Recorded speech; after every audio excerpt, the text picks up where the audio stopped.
an chok mi ram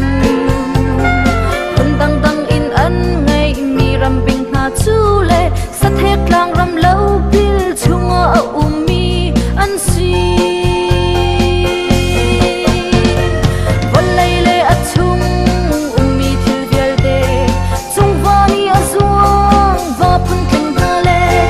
a poi na lon ram klong sa na zong pathian ni boy kri chung a sar mi thil an si di ro tha zang thong ral tha mi na ni dau ral an shan i si fa pra thai zang dar mi phai nu phai pa zon an chwa a sal nu sal pa het lung ti na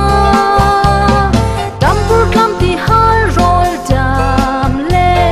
riang vai zong an shial na lo mit cha le sal ti hi sal ding sar kan lo pathian ni lai dip in minung chu akan sare riang vai le chan hai sal tang mi vel te chan chwa tu boy ni an tu mi thlai chi an tu bang ni ne an zun lai ti chan thum le chan li an te chin fa par chan tiang in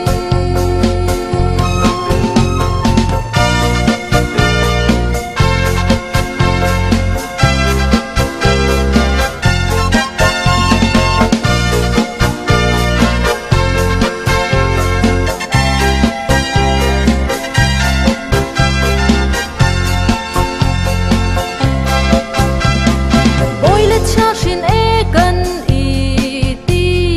mi zong hi e khwa le